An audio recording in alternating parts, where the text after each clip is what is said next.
Hello guys, मैं सरिता दीक्षित। बेटियाँ बेटियाँ एक ऐसा शब्द है जिसे सुनते ही रोमांच होने लगता है। हर घर की जान होती है बेटी। बेटियों के बिना घर सूना सूना लगता है। गुड़ियाँ, बेटियाँ, खिलौने। जिस घर में बेटी होती है हजारों तरह का सामान मिल जाएगा, गुड़ियाँ मिल जाएंगी, खिलौने। बेटियाँ जब बड़ी होती हैं, माँ की जान तो होती है लेकिन पिता का तो गुरूर होती हैं बेटियाँ। पता नहीं, बेटियों के पैदा होते ही माता पिता बहुत खुश होते हैं, घर में सुकून आ जाता है। लेकिन जैसे जैसे बेटियाँ बड़ी होने लगती हैं, हर माता पिता अपनी बेटी को जी जान से पढ़ाता है, लिखाता है, हर वो काम कराना चाहता है जो उसका सपना होता है कि अपनी बेटी को बढ़िया से बढ़िया जो कुछ दे सकता हूँ दे। माँ होती है वो अपने आंचल से छुपा के हर अच्छी चीज़ जो एक्सीलेंट होती है वो अपनी बेटियों के लिए रखती है कि मेरी बेटी के काम आएगा। जिस दिन से वो जन्म लेती उस दिन से ही माता पिता बचत करना सीख जाते हैं कि हमारी बच्ची के भविष्य में काम आएगा। लेकिन वही भविष्य आज एक डॉक्टर लड़की के लिए माता पिता एक डॉक्टर लड़का ढूंढना चाहते हैं, इंजीनियर के लिए इंजीनियर। लेकिन समाज में विडंबना देखो कि बेटियों के लिए जब हम डॉक्टर लड़का देखते हैं तो हर बेटी के लिए डॉक्टर लड़का देखने पे कम से कम 1 करोड़ रुपए।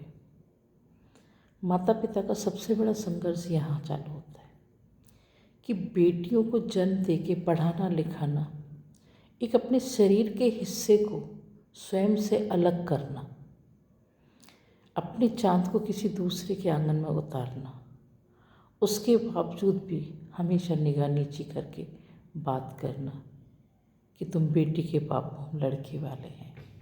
समझ ही नहीं आता ये हमारा इतना विकृत समाज कहाँ से आ गया।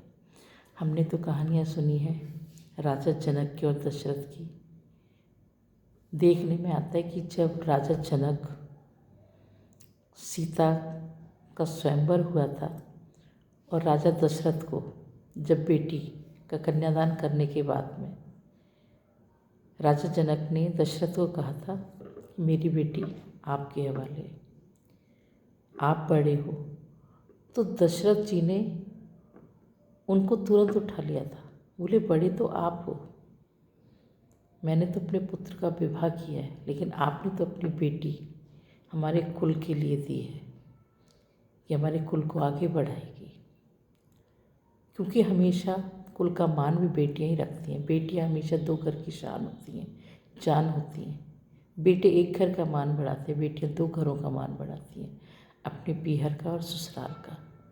लेकिन आज विकृत समाज में हम देखते हैं कि चारों तरफ हमारी बेटियों के ऊपर इतनी आँच आ रही है, लोग बेटियों को इतनी गलत दृष्टि से देखते हैं। हम अपनी बच्चियों को सुरक्षित कैसे रखें? हम बच्चियों को पढ़ा रहे हैं, लिखा रहे हैं। आज हमारी बच्चियां पायलट हैं, ट्रेन चला रही हैं, इंजीनियर हैं, डॉक्टर हैं, रेडियोग्राफर हैं। जो ऐसे क्षेत्र थे जहाँ पे लड़कियां काम नहीं करती थी, आज हर क्षेत्र में हमारी बेटियां आगे हैं। मेरिट में देखो तो बेटियां अव्वल हैं। लेकिन फिर भी लोगों की जो निगाहें हैं वो तिरस्कृत निगाहें, बच्चियों को नोचने वाली। तो बच्चियाँ कहाँ जाएं, कैसे आगे बढ़ें? अभी कुछ दिन पहले हमने हैदराबाद का एक केस देखा था, एक डॉक्टर बच्ची के साथ किस तरह से जो बच्ची अपनी ज़बान उठाना चाहती है, ये प्रतात्मक समाज उस बच्ची को वहीं की वहीं दबा देता है। उसमें हमने जाना कि बच्ची ने बहुत बड़े राज जान लिए थे।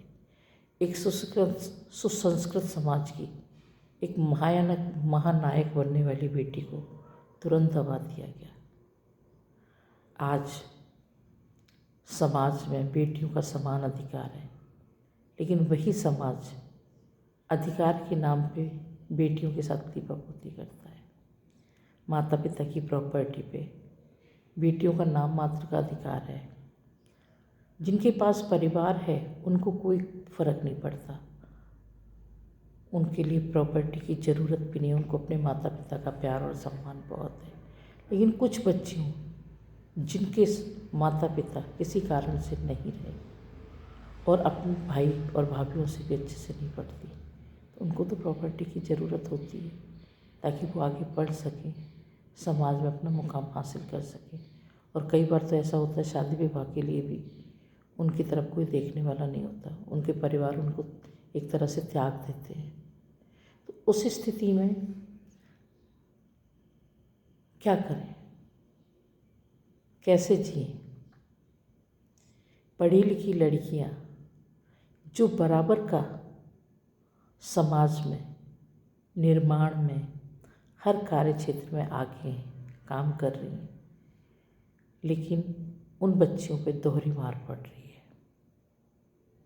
घर का काम, बाहर का काम, बच्चों की देखभाल, अपने बुजुर्गों की देखभाल, और फिर भी उनसे पूछा जाता है कि तुम सारे दिन करती क्या हो, तुम्हारे पैसे जाते कहाँ हैं? नारी के लिए कभी कहा गया था, हाय अबला जीवन तेरी यही कहानी, आंचल में है दूध और आँखों में पानी। आज तो आंचल में दूध भी है, आँखों में पानी भी है, हाथों में शस्त्र भी है, बाइक भी है, लेकिन फिर भी वास्तव में ऐसा ही लगता है कि इतनी शक्तिशाली नारी होकर भी अबला क्यों बन गई। ये हमारा समाज नारी को आज भी अबला क्यों बनाना चाहता है? इसका जवाब हमें ढूंढना पड़ेगा, हमें स्वयं सशक्त बनना पड़ेगा। और हमको ये दहेज जो दानव के रूप में महिलाओं को निकल रहा है, बच्चियों को, उसके लिए भी हमें स्वयं सशक्त होकर लड़ना पड़ेगा।